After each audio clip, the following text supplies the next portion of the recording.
Ngayon naman po, tuturuan ko kayo ng pagmumultiply ng dalawang radical expression na kung saan, kung inyong pong mapapansin, magkaiba po yung index nilang dalawa. Ito po cube root eh. Ito naman square root. Actually, itong square root, ilagay ko man o hindi, yung 2, automatic po siya 2. Sige po, sagutan po natin ito.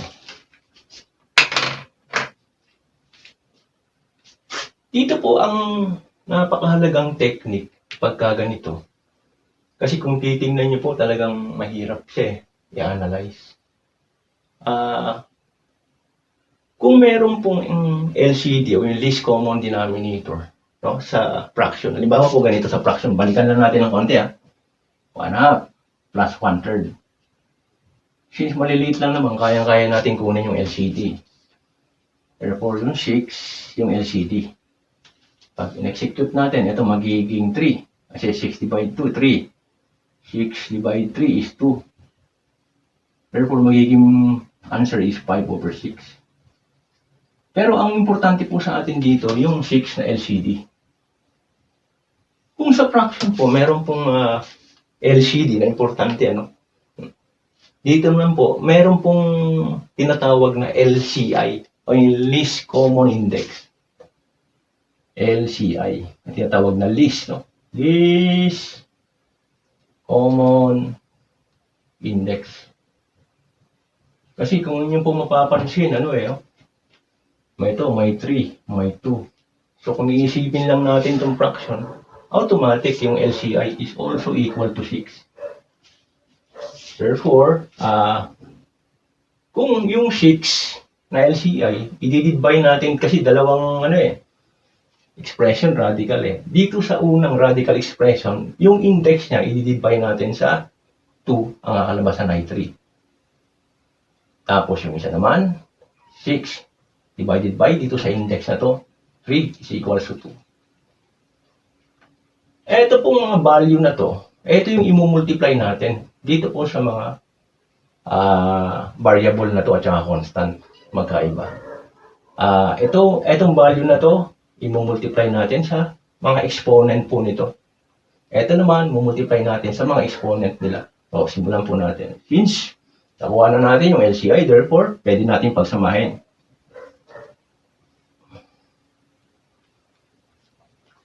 Yung unang expression, tulad ng sabi ko, therefore 8, no? Ang exponent ng 8, constant siya, is 1. So, multiply po natin siya sa 3 times 3. Ang kasunod ay 1, no? Multiply po natin siya sa 3. Then y plus a, 5 times 3. Then, ito naman 4 sa kabila na no? 4, 1 times 2. Kaya dito siya, no? Then, x, 2 times 2. Ang kasunod ay y plus a, 2 times 2. So, ganun lang po kasimple ang technique dito. Therefore, magiging 6 root of, paano natin konti, magiging 8 to the power of 3, x to the power of 3, y plus a, so tataas siya, magiging 15. Tapos ito naman isang constant to the power of 2, x to the power of 4, ito naman is y plus a to the power of 4. Ibig sabihin, pwede natin, yung mga similar terms, pwede natin pagsamahin. Ito parehas Ito parehas. X, no? Ito naman ay parehas. Dalawang guhita kasi magkakaparehas. Therefore, mangyayari po rito ay 6 root of magiging 2 kasi ang 8, 2 to the power of 3. 2 times 2 times 2 is 8. Yung 3 na exponent niya, i-multiply sa 3 kasi power na yun, magiging 2 to the power of 9. Yung constant, yung 4 ay 2 to the power of 2. Power din ang i-apply. Magiging 2 times 2 is magiging 4. So, ito naman ay x. I-add natin to magiging 7 Kasi 3 plus 4. Then y plus a, 15 plus 4 is 19. Masyado mahaba ito. Therefore, 6 root of, ang isa pang mabisang paraan dito, siyempre, alam na natin yung index eh. So, kung alam na natin kung paano hiwa-hiwalay, yung laki ng paghiwa-hiwalay. Ito kasi magiging 2 to the 13 eh. I-ano mo natin. 9 plus 4 is 13. Ito naman, pwede nating ihiwalay yung 6, no? At saka 1. Bakit natin 6, no? Kasi ito 1 to eh. Kasi alam na natin eh, index ay 6. Ito naman, 19. So, tatlong y plus a to the 6. Then y plus a to the 6. Y plus a to the 6. Tsaka isa pang y plus a. So, paano lang yan ha? Parang ganito lang yan eh. Parang, halimbawa, x to the 5. Iiwalay mo x to the 4 times x. Diba? X to the power of 4 plus 5. So, parang ganyan. Ganun na yung logic nito. Yung pag-iiwa-hiwalay niya. Pero, syempre, alam mo na kasi yung index mo is 6 eh. Therefore, mangyari po rito ay 6 root of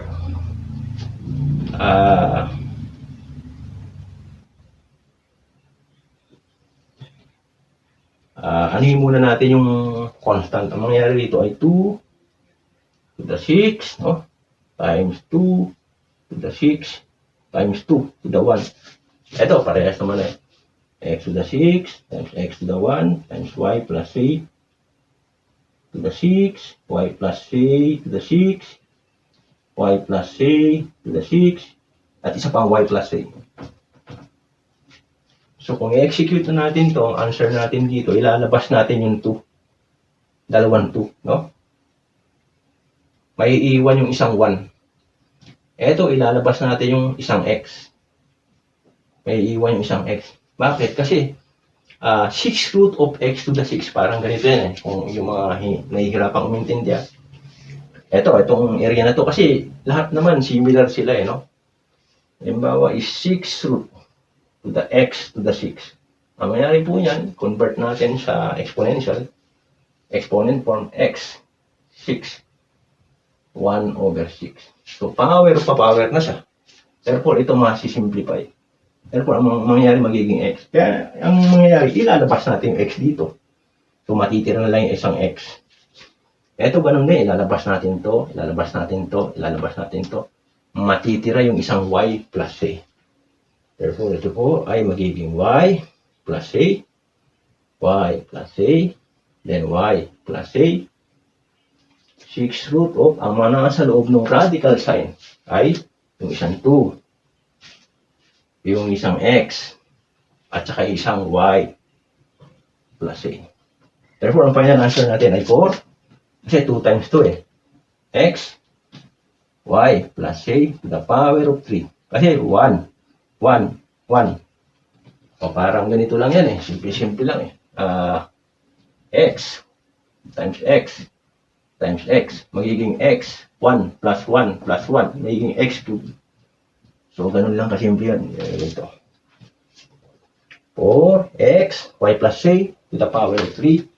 And 6 root of 2x, y plus a. So, ito po ang ating final answer sa medyo mahirap na tanong na to. Before mamaya is other example. Sana po natuto kayo rito. Thank you. Salamat.